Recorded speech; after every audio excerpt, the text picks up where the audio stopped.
বন্ধুরা, সাধারণত জঙ্গলে একজনই রাজা থাকে যে কিনা সম্পূর্ণ জঙ্গল জুড়ে রাজত্ব করেন। কিন্তু কি হবে যখন একটি জঙ্গলে এক কিংবা দুইটি নয় বরং ছয়টি রাজা থাকবে। জি হ্যাঁ বন্ধুরা, আমরা কথা বলছি এই 6টি সিংহর, যাদেরকে সম্পূর্ণ দুনিয়া মাপাগো বন্ধু নামে জানতো। আসলে এই সিংহরা কতটা ভয়ঙ্কর ছিল তার আন্দাজ আপনারা এর মাধ্যমেই করতে পারবেন। এরা যখন শিকার করতে শুরু করে তখন এরা 1 বছরের মধ্যে প্রায় 100টি সিংহকে হত্যা করে ফেলে। তাছাড়াও অবাক করা বিষয় হলো এরা 100টি সিংহকে হত্যা করার পর 1,60,000 একর জমিনের মধ্যে নিজেদের সাম্রাজ্য তৈরি করেছিল। বন্ধুরা, কি ছিল এই সিংহদের রণকৌশল? কি করেই বা এত বড় সাম্রাজ্য তৈরি করেছিল এবং সর্বশেষ এই সিংহদের শেষ পরিণতিটা কি হয়েছিল? তো আজকের এই ভিডিওর মাধ্যমে আমরা এই সকল প্রশ্নের উত্তরগুলোই আপনাদের জানানোর চেষ্টা করব। এর জন্যই ভিডিওটা অবশ্যই শেষ পর্যন্ত দেখতে থাকুন, কারণ ভিডিওটা খুবই ইন্টারেস্টিং হতে যাচ্ছে। বন্ধুরা, এই সিংহদের জীবন শুরু হয় সাউথ আফ্রিকার কুগার ন্যাশনাল পার্কে, যেখানে এদের জন্ম হয়। আসলে এই সিংহদের পরিবার বেশ অনেকটা লম্বা সময় থেকে এখানে বসবাস করত এবং এরা সকলে স্পার্টা ফ্যামিলির সদস্য। 2002 সালে স্পার্টা ফ্যামিলির মধ্যে 10টি সিংহের বাচ্চার জন্ম হয়, যার মধ্যে 5টি ছিল সিংহ, যাদের নাম ছিল স্কেয়ার, প্রিটি বয়, রাস্টা, কিঙ্কিটেল এবং মিস্টার টি। আসলে এই 5 ভাই এতটাই দাবাং ছিল যে যার মাধ্যমে এদের গ্রুপের নামটা করা হয় মাপাগো। তাছাড়াও এই গ্রুপের মধ্যে সবচেয়ে বড় দাবাং ছিল মিস্টার টি এবং তার পরে পরেই অবস্থান করত কিঙ্কিটেল। এরপর 2003 সালে এদের গ্রুপের মধ্যে অজানা একটা সিংহ ঢুকে যায়, যে কিনা এদের থেকে প্রায় 2 বছরের বড় ছিল। তবে এই সিংহটা তাদের সৎ ভাই ছিল এবং এই সিংহটার নাম ছিল মাখলু। কিন্তু সবচেয়ে অবাক করা বিষয় হলো মাখলু অল্প সময়ের মধ্যেই এই গ্রুপটার সঙ্গে মিশে যায়। এর থেকেও অবাক করা বিষয় হলো মাখলু অল্প কিছুদিনের মধ্যেই নিজেকে এই গ্রুপের রাজা হিসেবে ঘোষণা করেন। এরপর যখন সময়ের সাথে সাথে এই সিংহগুলো কিছুটা বড় হয়ে যায় তখন তাদের পিতা 2004 সালে এদেরকে গ্রুপ থেকে বের করে দেয়। তারপরে কিন্তু এই 6টি সিংহ নিজেদের পরবর্তী জীবন পরিচালনা করার জন্য অন্য স্থানে চলে যায়। এমন সময় এরা নিজেদের পেটের ক্ষুধা মেটানোর জন্য শিকার করেছে, এমনকি অন্য প্রাণীর খাবারও ছিনিয়ে নিয়েছে। তাছাড়াও এই সময় তারা নিজেদের পেটের ক্ষুধা মেটানোর জন্য যে কোনো কিছু করার জন্য প্রস্তুত ছিল। তবে এরা জঙ্গলি মহিষ, গন্ডার এবং হিপোপটামাসকে শিকার করতেও একটুও ভয় পেত না। এমনকি এরা জিরাফের মতো প্রাণীদেরকেও খুব সহজেই শিকার বানিয়ে ফেলত। কখন কি করে কোন প্রাণীর ওপরে কোন কৌশল অবলম্বন করে আক্রমণ করতে হবে এই সিদ্ধান্তটা এদের গ্রুপের রাজা মাখলু নিত। তবে শিকার করার সময় কিঙ্কিটেলকে সবচেয়ে বেশি অ্যাক্টিভ থাকতে দেখা যেত, কিন্তু এদের মধ্যে সবচেয়ে বেশি ঘাতক এবং অ্যাগ্রেসিভ ছিল মিস্টার টি। তাছাড়াও মিস্টার টি যে শুধুমাত্র শিকার করার সময় অ্যাগ্রেসিভ থাকতো তা কিন্তু নয়, বরং সে খাবার খাওয়ার সময়ও শিকারের উপরে একদমই দয়া মায়া দেখাতো না। তাছাড়াও এটা অনেকবারই দেখা গিয়েছে মিস্টার টি খাবারকে নিয়ে নিজের ভাইয়ের সঙ্গেই ঝামেলায় জড়িয়ে পড়েছে। কিন্তু তারপরে এরা এই বিষয়টা সকলেই জানতো। যতক্ষণ পর্যন্ত এরা একসঙ্গে আছে ততক্ষণ পর্যন্ত মাখলু প্রাইডের প্রকৃত রাজা। এরপরে কিন্তু তারা মাখলুর নেতৃত্বে নিজেদের এলাকাকে বৃদ্ধি করতে শুরু করে। 2006 সাল পর্যন্ত এরা সকলে মিলে জায়গা দখল করতে করতে সেমিসেন্টের উত্তর অংশে পৌঁছে যায়। তবে এই এলাকার মধ্যে আগে থেকে 4টি সিংহ রাজত্ব করত, কিন্তু যখন মাপাগো বন্ধুরা এখানে প্রবেশ করে নিজেদের ক্ষমতা দেখাতে শুরু করে তখন এই 4টি সিংহ না চাওয়া সত্ত্বেও নিজেদের এলাকা ছেড়ে পালিয়ে যেতে বাধ্য হয়। তারপরেই কিন্তু মাপাগো বন্ধুরা সম্পূর্ণভাবে এই এলাকাটার মধ্যে রাজত্ব করতে শুরু করে। এরপর টানা 1 বছর পর্যন্ত যে সিংহগুলো মাপাগো বন্ধুদের সামনে এসে তাদেরকে বাধা দেওয়ার চেষ্টা করেছিল তারা সকলেই মাপাগো বন্ধুদের কাছে খুবই বাজেভাবে পরাজিত হয়ে মৃত্যুবরণ করে। আসলে কোনো সিংহ যদি নিজের সামনে তার থেকেও শক্তিশালী কিংবা বেশি সংখ্যক সিংহকে দেখে তাহলে সে লড়াইয়ের চিন্তা না করে এখান থেকে চলে যাওয়ার চেষ্টা করে এবং 2006 সালের দিকে সেমিসেন্ট এলাকার মধ্যে ঠিক এমনটাই হয়ে যাচ্ছিল। এবং যখনই কোনো সিংহ মাপাগো বন্ধুদেরকে দেখতো তখনই তারা পালিয়ে যেতে পছন্দ করত। আর যদি কেউ পালিয়ে না যেত তাহলে তার মৃত্যুটা মাপাগো বন্ধুদের হাতে অবধারিত ছিল। বন্ধুরা, সিংহরা যখন অন্য একটা এলাকার মধ্যে নিজেদের সাম্রাজ্য তৈরি করার চেষ্টা করে তখন তারা সেই এলাকার মধ্যে থাকা সিংহর বাচ্চাদেরকে হত্যা করে ফেলে। এমন সময় এখানে থাকা সিংহরাও পালিয়ে যেতে পছন্দ করে। তবে এখানে থাকা সিংহীরা নিজেদের সন্তানদেরকে বাঁচানোর জন্য সিংহদের সঙ্গে লড়াই করে। ঠিক এমনটাই হয়েছিল উত্থপা প্রাইডের সিংহদের সঙ্গে। আসলে মাপাগো বন্ধুরা যখন উত্থপা প্রাইডের উপরে আক্রমণ করে তখন এই প্রাইডের 3টি সিংহী এবং 11টি বাচ্চা ছিল। আর যখনই মাপাগো বন্ধুরা বাচ্চাদেরকে হত্যা করার চেষ্টা করেছিল তখনই তাদের সঙ্গে সিংহীরা খুবই ভয়ঙ্কর ভাবে লড়াই শুরু করে এবং এই লড়াইটা এতটাই ভয়ঙ্কর ভাবে হয় যার মাধ্যমে এই লড়াইটা যারা দেখেছিল তাদের গায়ে লোম পর্যন্ত দাঁড়িয়ে গিয়েছিল।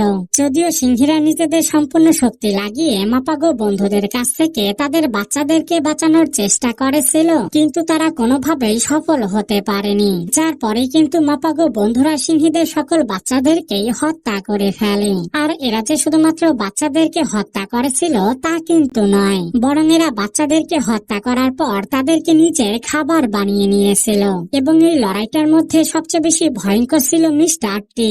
আসলে মিস্টার টি এতটাই ভয়ঙ্কর ছিল যে যার মাধ্যমে সেই মায়ের সামনেই তার বাচ্চাদেরকে হত্যা করে খেয়ে ফেলতো। আর যখন মাপাগো বন্ধুরা উত্থপা প্রাইডের সকল বাচ্চাদেরকেই হত্যা করে ফেলে তখনই কিন্তু তারা এখানে থাকা সিংহীদের সঙ্গে মিটিং করার জন্য তাদেরকে প্রস্তুত করে ফেলে। কারণ এই সময় তারা নিজেদের বংশ বিস্তার করার জন্য প্রচুর চেষ্টা করছিল। তবে দুঃখজনক বিষয় হলো মিটিং করার সময় মাপাগো বন্ধুরাই খুবই বাজেভাবে ঝামেলায় জড়িয়ে পড়ত। আসলে এদের মধ্যে যখনই একটি সিংহ সিংহীর সঙ্গে মিটিং করার চেষ্টা করে তখনই অন্য আরেকটা সিংহ এই সিংহীটির সঙ্গে মিটিং করার জন্য এখানে এসে পড়ত। মূলত প্রথমে কে মিটিং করবে এই বিষয়টা নিয়েই মাপাগো বন্ধুদের মধ্যে খুবই বাজেভাবে ঝামেলা শুরু হয়ে যেত এবং তারা লড়াই করার পর যখন কোনো সিদ্ধান্তে পৌঁছাতে পারত না তখনই কিন্তু তারা দুজনে মিলে সিংহীটিকে খুবই বাজেভাবে হত্যা করে ফেলত। এদিকে মিস্টার টি নিজের অ্যাটিটিউডের মাধ্যমে শুধুমাত্র সিংহীদেরকে হত্যাই করত না, বরং সে সিংহীদেরকে হত্যা করার পর তাদেরকে খেয়ে ফেলত। তো এভাবেই টানা 1 বছর পর্যন্ত মাপাগো বন্ধুরা অনেক প্রাইডের উপরে আক্রমণ করে তাদের উপরে নিজেদের অধিকার জমিয়ে ফেলে। আর যদি কোনো সিংহ তাদের সামনে বিপদ হয়ে দাঁড়াতো তাহলে মাপাগো বন্ধুরা তাকে হত্যা করে ফেলতো। এরপর এমন একটা সময় আসে যখন সেমিসেন্টে এলাকার মধ্যে ধীরে ধীরে সিংহদের সংখ্যা অনেকটাই কমে যায়। 2008 সাল পর্যন্ত মাপাগো বন্ধুরা অনেক শক্তিশালী সিংহদেরকে খুব সহজেই হত্যা করে ফেলে এবং তাদের এলাকার মধ্যে সম্পূর্ণভাবে রাজত্ব করতে শুরু করে। এভাবে যেতে যেতে একটা সময় তারা 1,60,000 একর জমিনের মধ্যে নিজেদের সাম্রাজ্য দাঁড় করিয়ে ফেলে। তাছাড়া এদের ঐক্যতা এতটাই শক্তিশালী ছিল যে যার মাধ্যমে অন্য কোনো সিংহ এদের সঙ্গে মোকাবেলা করার সাহসটুকুও পেত না। তবে মাপাগো বন্ধুরা নিজেরাই নিজেদেরকে টক্কর দেওয়ার ক্ষমতা রাখত। আসলে এই প্রাইডের লিডার যদিও মাখুলু ছিল কিন্তু মিস্টার টি এবং কিঙ্কি টেল নিজেদেরকে খুবই শক্তিশালী লিডার মনে করত। একবার মাখুলু এবং মিস্টার টি শিকারকে নিয়ে খুবই বাজেভাবে ঝামেলায় জড়িয়ে পড়ে যেখানে মিস্টার টি মাখুলুকে সমানভাবে টক্কর দেয়। তবে এই লড়াইটার মধ্যে মাখুলু মিস্টার টির একটি পায়ে কামড় দিয়ে ধরে তাকে খুবই বাজেভাবে ঘায়েল করে এবং মিস্টার টির সুস্থ হতে বেশ কয়েক সপ্তাহের মতো সময় লেগে যায়। বন্ধুরা, এরপরে কিন্তু মাপাগো প্রাইডের মধ্যে ফাটল ধরে আর যখন মিস্টার টি সুস্থ হয়ে যায় তখনই কিন্তু সে এই গ্রুপটাকে ছেড়ে দেয় এবং তার সাথে সাথে কিঙ্কি টেইলও গ্রুপ ছেড়ে চলে যায়। বন্ধুরা, খুবই শক্তিশালী এই গ্রুপটা এখন 2 ভাগে বিভক্ত হয়েছে।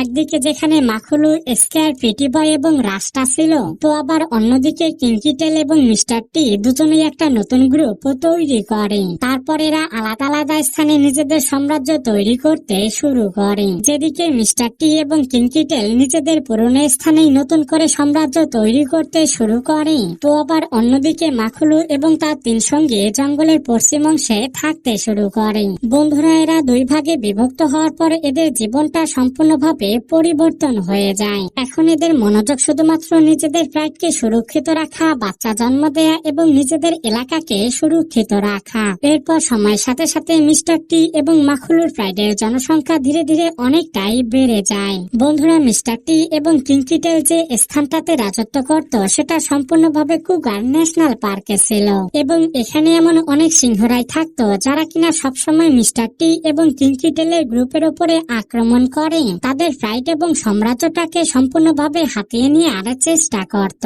এটা অনেকবারই দেখা গিয়েছে এই সিংহগুলো মিস্টার টি এবং কিঙ্কি টেলের গ্রুপের উপরে আক্রমণ করেছিল, কিন্তু তারা খুবই বাজেভাবে মিস্টার টি এবং কিঙ্কি টেলের কাছে পরাজিত হয়ে ফিরে আসে। এভাবে বেশ কিছুদিন চলার পর হঠাৎ করে সিংহের নতুন একটা গ্রুপ জঙ্গলের ভেতরে চলে আসে এবং এদের সদস্য সংখ্যা ছিল 5টি। আর তারা বেশ অনেকটা লম্বা সময় থেকে পরিকল্পনা করতে থাকে কিভাবে মিস্টার টি এবং কিঙ্কি টেলের গ্রুপের উপরে আক্রমণ করে তাদের গ্রুপটাকে সম্পূর্ণভাবে হাতিয়ে নেবে। বন্ধুরা, এখন জানিয়ে রাখতে চাই যে মিস্টার টি এবং কিঙ্কি টেল এতটাই পাওয়ারফুল এবং শক্তিশালী ছিল যে যার মাধ্যমে এরা 2 থেকে 3টি সিংহর সঙ্গে লড়াই করে তাদেরকে খুবই বাজেভাবে পরাজিত করে ফেলতো। তবে তারা এবার 5টি যুবক সিংহর সঙ্গে লড়াই করবে এবং এই লড়াইটা তাদের জন্য অনেক বড় বিপদ নিয়ে আসতে পারে। এরপর 8 জুন 2010 সালে এই সিংহ মিস্টার টি এবং কিঙ্কি টেলের উপরে আক্রমণ করার জন্য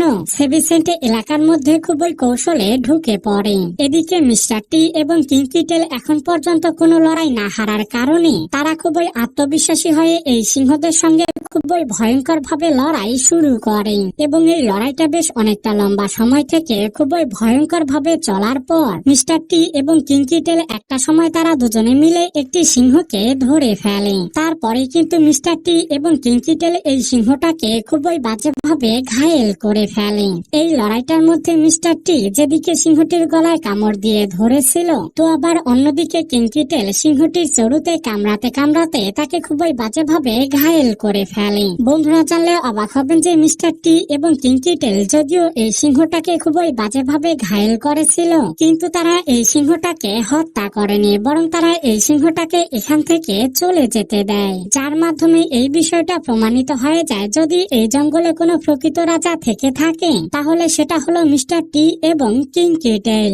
বন্ধুরা, যে 5টি সিংহ মিস্টার টি এবং কিঙ্কি টেইলের উপরে আক্রমণ করতে এসেছিল তাদের সর্বশেষ অবস্থাটা কি হয়েছিল, তাছাড়াও অন্যদিকে মাখলু এবং তার 3 ভাই কি করে নিজেদের সাম্রাজ্য পরিচালনা করছে এবং মাপাগো প্রাইডের মধ্যে থাকা কোন সদস্য এখন পর্যন্ত জীবিত আছে কিনা, এই বিষয়গুলো যদি আপনারা জানতে চান তাহলে কমেন্ট বক্সে এই ভিডিওর পার্ট 2 লিখতে একদমই ভুলবেন না। আর যদি আপনারা এই ভিডিওর মাধ্যমে নতুন কিছু জানতে পেরেছেন কিংবা এই ভিডিওটি আপনাদের কাছে ভালো লেগেছে তাহলে এই ভিডিওতে একটি লাইক দিয়ে আপনার পরিবার